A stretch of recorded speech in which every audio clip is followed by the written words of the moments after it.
Now, Ogun State is located in the southwestern Nigeria and is fondly called the Gateway State. Now, the governor of the state says it's open for business and is seeking to accelerate growth at the state's Investors Forum next week. Now, the state has set out 5 cardinal points in a mission to rebuild and consolidate gains. CNBC Africa's Chritycole Popoola spoke to the governor, Ibikunle Amosun, about the state's plans to attract investors and more. You have just declared Ogun State open for business once more, and around the theme consolidating the gains and accelerating growth. Can you talk us through the gains that you have recorded so far and strategies that you have in mind for accelerating growth of the state? Well, thank you for having me. First, let me say that it's always a pleasure to have CNBC around like this. For us, when we came, we were very clear about what we wanted to do. We realized that there's something that I say anywhere we go, that we are Ogun State. And clearly, we are the leader out there in all human endeavor. We've always been there, up there, because we were the first to have access to Western education. And we realized that this is not where our state should be. And that's why we came up with this, our 5 cardinal programs. Where we said that we want to rebuild our dear Ogun State. We call it Mission to Rebuild Ogun State. So we came in with 5 cardinal programs: education, health, agriculture that will lead us to industrialization, housing and urban renewal, and by no means the least, infrastructural development.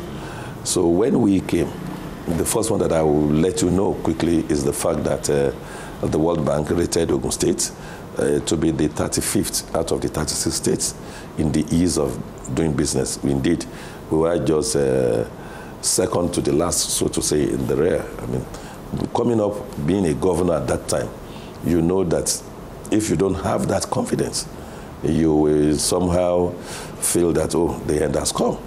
But we knew what we wanted to do at that time, and we marshaled our programs, our points, such that within the 2 years after we came, the World Bank did another report. They do it, I think, every other year. And strangely, we were really commended. They even singled us out. That Ogun State that did poorly, that's the way they describe us, that they are now amongst the best 4 in the nation. Clearly, that tells you that there are certain things that we are getting right. So that was the rating that moved Ogun State to the 4th in the ease of doing business? Yes, from 35th within 2 years. And if you look at those numbers, when we came in, our IGR, that is our internally generated revenue, was a paltry 730 million naira monthly. Today, we are now generating between 6.5 and 7 billion monthly. And we are not resting on our oars. What we want to do is to, lift Ogun State to probably, on a monthly basis, about $10 billion, or even 12 before we go. And I have about a year to go. So clearly, what is it that we are doing? We realize that we need to develop our infrastructures. There can be no growth without our infrastructure being in place. We want to live a system-driven environment, which means our public service, our civil service, all our other agencies, MDAs, they must adhere strictly to what best practice. And clearly, you cannot give what you don't have. They must be exposed to training the way things are done elsewhere, those that are even getting it right. So we present ourselves to all the development partners, World Bank, DFID, German Development Agency, GIZ, AFD. Indeed, the question now is, who is not with us? So everybody believes in what we are doing. We created that enabling environment for business to thrive. And today we are happy for it. We are now the industrial capital of Nigeria. Between that time and now, we have about 304 industries that have birthed in Ogun State. When you say industrial capital, Mr. Governor, yes, can you talk us through the difference between that and being the commercial capital? Oh, I will now. Lagos is the commercial capital of Nigeria. What do I mean by that? If you see services, of course, you will see banks, some other agencies that render service, not the one that are in the rail sector, in the manufacturing industries, factories, and what have you. They are in Ogun State. And clearly, just like what I said when we came in, nobody wants to touch Ogun State with the longest of poles. Now, as we speak, everybody, the question is who is now with us in Ogun State. Everybody now wants to identify with us in Ogun State. It means that we have created that enabling environment for business to thrive. So Ogun State is now riding on grooming its industries. Talk us through the purpose of the annual Ogun State Investors Summit that we're about to see happen again, and what boxes exactly you hope to have been able to tick after the summit has come and gone. Well, clearly, there's something that I know, and I'm sure that you know this too, you agree with me, that for any state or even nation to get it right, to develop, to grow, it must be private sector driven. I mean, no government can do it alone. Indeed, government is not in the business of running around to say they want to do business by themselves.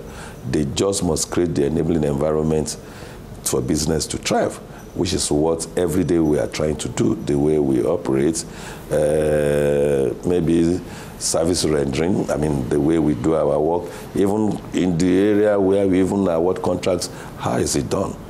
Does it adhere strictly to world break practice? Are we very transparent in what we are doing? It is all of those that we did. And because we realized that two things must happen. The infrastructure must be in place. We must create that enabling environment for business to thrive. Once we have been able to do those two, we know they will come. And once they come, it's now our responsibility. It's always for people to say, oh, I want to attract them. Once they come, you must continue to do those things that will be just like referral. They will tell others that, oh, we've done this, come and do that.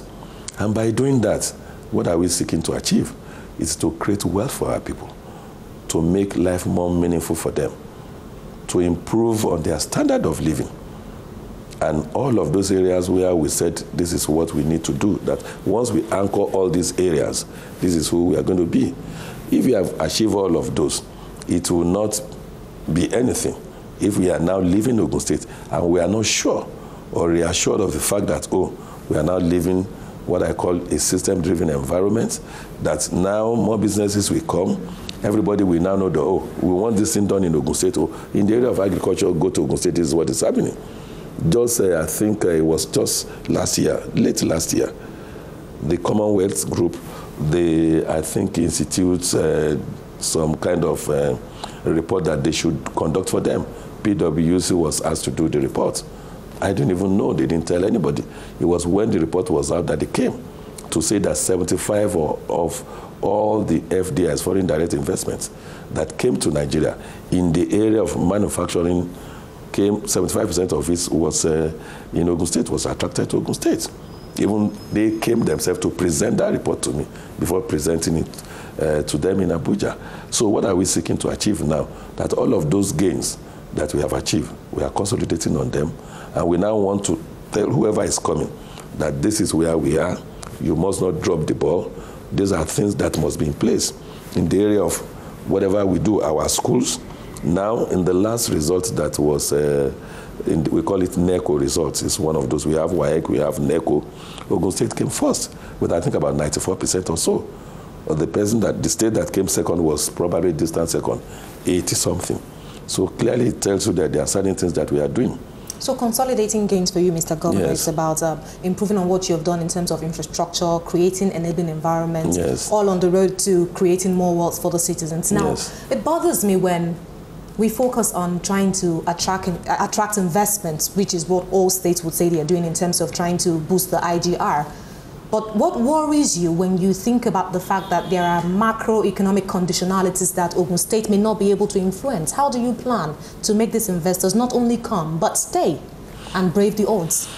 Well, we cannot operate beyond probably the environment that we find ourselves as a nation. Yes, there will be some things that we feel could be done differently. But once we see this is who we are, this is where we are, all we need to do is to now sit down, brainstorm and said, okay, think out of the box and this is what we want to do. Now in Nigeria today, just like what I said, yes, you will notice that in the scheme of things, if you look at what I call non-oil aspect of the revenue and income that comes to the nation, Ogun State is like number 2 there. But of course, when this wealth has been redistributed, we're just back there. But that will not deter us because we know that once we continue with what we are doing, it will even get to a state that we will not even bother about probably what comes from the federal purse once we get it right. But for me, I will not like to be remembered alone, that I came, or I put this infrastructure on, I put that on. The one that I will want to be remembered for is our human capital. The kind of future that we want to, that we envisage for Ogun State. The youth that will come after us, that will even be better than what the way they will think, will be just the way any other person in all of this developed world will think. They will not want to wait for any government before they do anything. They will want to say, oh, the world is going tech, we don't want to be left behind. Those are the kind of thinking, those are the kind of boxes that we are thinking. So with the focus on talking tech and trying to get non-oil revenue generation, now the country has been talking diversification for the past couple of years now, but when you still look at the figures and the books, you still see that the numbers are being shored up by increase in oil money. It still goes back to oil. Now, when you talk about your plans for non-oil generation, are you able to talk us through at this point what potentialities Ogun State is exploring or exploiting at this point in time? Well, again, it will not be totally outside what we said we want to do. You know, I relayed those 5 for you. The first 2 is more of social service. Indeed, you need to get to a particular point before health can probably be bringing some money for you. No. Our focus is now that education, we must get it right, is the most important. It is an educated citizen that will be easily governed. They will be in sync with our ideas. And the investment we are even doing, that we are making in education, for me, is one of the most important, because what we are doing, we are defining our future. We are telling the whole world, Nigeria, that, oh, this is who we want to be. So we are investing heavily in that area. In the area of health, too, we are investing heavily. But to now come back to what you're asking, it is in the area of agriculture, agribusinesses, that will now lead us. Of course, it is not the old way of farming. All we are doing now is probably from the farm to the table. Whatever we grow, we must process. Whatever we process, we must package. Whatever we package, we must market. And ultimately, we must transport to the probably final consumer. What incentives will you be offering investors when you speak to them at this point? Number one, we are creating that enabling environment for them to thrive. Because clearly, people don't know we have the market here in Nigeria. And we have in Lagos. If you say Nigeria, I challenge people that if you said you are in Nigeria, you are not, and you are not in Ogun State, clearly you are not in Nigeria. Look at Lagos there. Indeed, you know what, in fact, Ogun State encircled Lagos completely. There's no land that will step out from Lagos State that will not be, if you step from any solid land in Lagos, you are stepping into Ogun State. So we encircled Lagos State, except for where we have water. So clearly, when we came, we said we want to do certain things. We want to feed Lagos, we want to house Lagos, we want to clothe Lagos, and even move Lagos, not just Lagos alone.